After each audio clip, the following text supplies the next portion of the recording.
सूरज भगवान की कहानी। एक माँ बेटी थी। माँ गाय चराने जाती। चैत्र का महीना आया, सूरज रोटी का रविवार आया। माँ ने बेटी से कहा, आज तेरे व मेरे लिए 2 रोट बना ले। मैं गाय चराने जाती हूँ, फिर तू और मैं दोनों ही पूजा करेंगे। बेटी ने माँ को निर्मित एक रोट तैयार किया। इतने में सूरज भगवान जोगी का वेश धारण कर आए और बोले, माई भिक्षा दो। बेटी ने कहा, मेरा रोट अभी सीखा नहीं।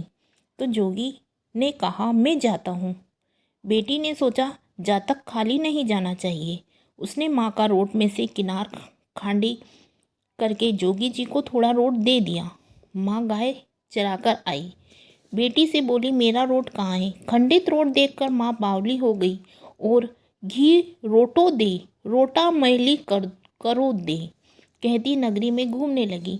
बेटी डर के मारे पीपल के झाड़ पर बैठ गई। 3-4 दिन निकले। बेटी भूखी प्यासी बैठी रही। सूरज भगवान पर उस पर दया आई। सूरज भगवान ने उसके लिए पानी का लोटा व चूरमा भेज दिया। एक दिन एक राजा का कंवर शिकार करने आया। उसे पीपल की ठंडी छाया में बैठा और बोला, कितना अच्छा होता कि पीने का पानी मिल जाता। ऐसे सुनते ही लड़की ने थोड़ा पानी डाला। फिर राजा के कंवर ने कहा, मुझे बहुत भूख लगी है, कोई खाने को दे दो तो कितना अच्छा होता। तो लड़की ने ऊपर से चूरमा डाला। कंवर की भूख प्यास मिट गई। वो विचार करने लगा कि यहाँ कोई है। ये सोचकर राजा ने अपने सिपाहियों को पीपल के पेड़ पर खोज करने भेजा। उन्होंने सब जगह देखा, उन्हें कुछ नहीं मिला। राजा का कंवर खुद ऊपर चढ़ा और ढूंढा तो वो लड़की मिली। राजकुंवर ने कहा, तू कौन है? तब लड़की ने अपनी कहानी सुनाई। राजा के कंवर ने कहा, मेरे साथ शादी करेगी? तो लड़की बोली, आप तो नगरी के राजा हो, मैं तो गरीब व अनाथ लड़की हूँ, मेरी कोई नहीं। राजा जी माने नहीं। गाजे बाजे के साथ उस कन्या से पीपल के नीचे ब्याह कर घर गए। बहुत दिनों बीते और एक दिन माँ घूमती घूमती महल के बाहर पहुँच गई। आवाज़ देने लगी, घी रोटो दे, घी रोटा मैली कोर दे।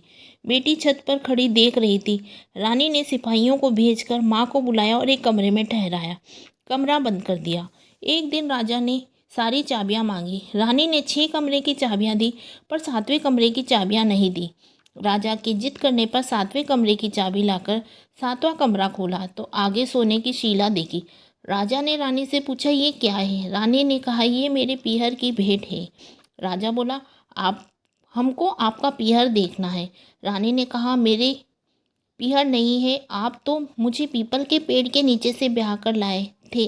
राजा हट करने लगे तो रानी सूरज भगवान से विनती करने लगी और 1.25 पहर का पीहर वासा मांगा। राजा रानी ने पीपल के पेड़ के नीचे आए। वहाँ सारा कुटुंब था। कोई कहे मासा जी आया, कोई कहे जीजा जी आया, तो कोई कहे फूफा जी आया।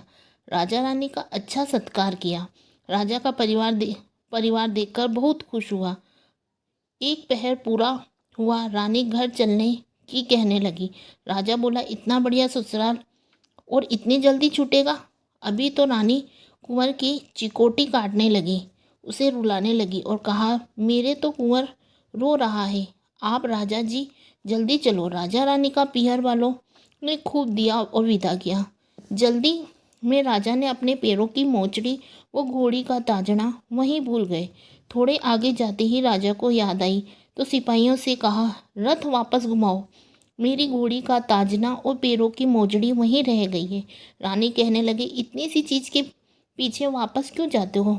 इतना धन उन्होंने दिया है। राजा ने एक नहीं सुनी, पीपल के नीचे गए। देखा वहाँ राजा जी का सामान पड़ा है, पत्ते उड़ रहे हैं, कोई परिवार वैभव नहीं। राजा बोला, रानी यह सब क्या है? रानी बोली, मैंने सूरज भगवान से 1.25 पहर का पीहर वासा मांगा। मेरी तो एक माँ है जिसका रोटा खंडित होने से वह पागल हो गई। घूमते घूमते महल के नीचे आई तो मैंने उसे बुलाकर कमरे में बंद कर दिया। उसके सोने की शीला हो गई। इतना सुनते ही राजा ने नागौर में ढिंडोरा पिटवा दिया। चैत्र के किसी भी रविवार को पीहर वासों के लिए सूरज जी का व्रत करना चाहिए। जैसे सूरज भगवान की रानी पर प्रसन्न हुए, उसे पीहर वासा दिया, वैसे सब पर सूरज भगवान कृपा करें। खोटी की खरी, अधूरी की पूरे। सूरज भगवान की जय।